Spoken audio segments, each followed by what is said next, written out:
I wrote a book a few years ago on my career, and I suppose I coined a phrase or a term saying that rugby is great for the soul but terrible for the body. So I grew up in New Zealand as a young Kiwi. I wanted to be an international rugby player. At 16 years old, I realised it wasn't going to happen for me in New Zealand, so I got on a plane to England. I took my rugby boots with me and I chased my dream in a different country, trying to just make it in rugby or chase a dream. I exceeded everything I set out to do.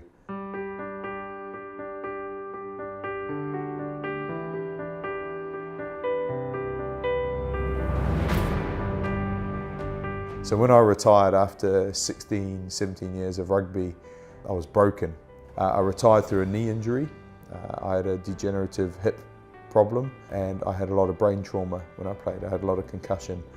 I was dropping things like noises, environments. I couldn't wait to get out of these rooms because there was too much noise.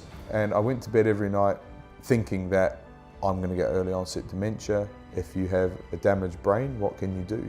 And I sat with my wife and we kind of formulated a bit of a plan on what we could do to put me back together.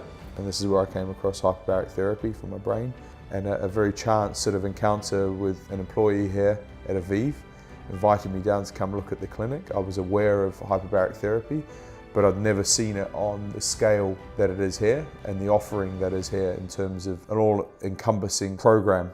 I found everything from a physio, a rehab specialist. I had access to the hyperbaric oxygen. I had a dietitian. Everything that I probably needed post my professional rugby player, I found here. So my first experience of Aviv truly blew me away. The facility, for one, is beautiful. The people, the service, the staff, the attention to detail, the knowledge, the care. But then ultimately, seeing hyperbaric therapy in a targeted approach to the brain. So seeing how the chambers are set up and understanding the whole program of you need to be in here for a certain amount of time. I enjoyed the first phase because I got to learn about myself. I understood where I needed to work on. I suppose the only daunting thing for me was actually scanning my brain. I was very scared to do this, not because I'm scared of an MRI, but just scared to see the truth. I was scared to see my reality.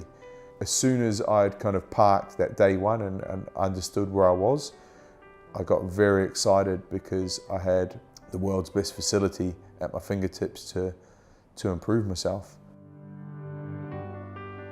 The journey was fun. I was really sort of motivated to make the most of the opportunity. I didn't want to miss a chance, you know. So having 2 hours dedicated time to myself, to focus on myself, to focus on repairing my brain every day was amazing. So I had a progressive program in there targeting all these areas that I was probably lacking or down on with my scores and my pre-assessments.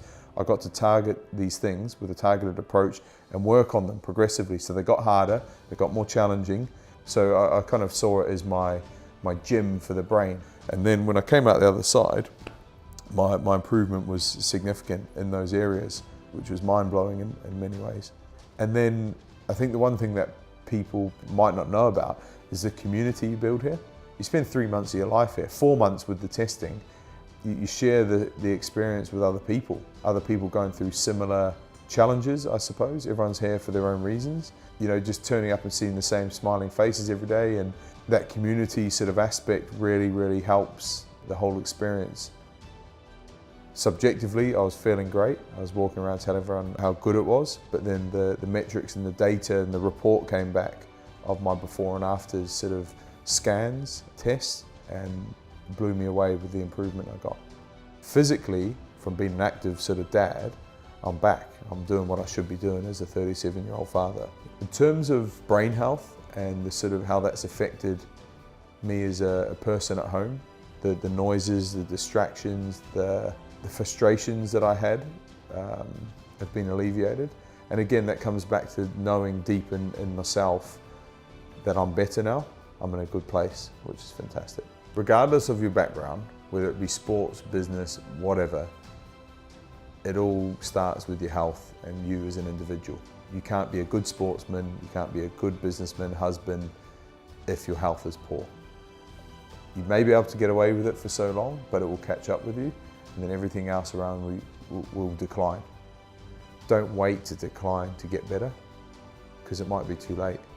You know, I waited with my hip, I waited 3 years, and I went through the pain of 3 years. I wasted 3 years of my family's life and my life of waiting to get something done. And the same thing with my brain. I waited. I had 3 years of sleepless nights, 3 years of concern, until I suppose we found each other, and life-changing for me.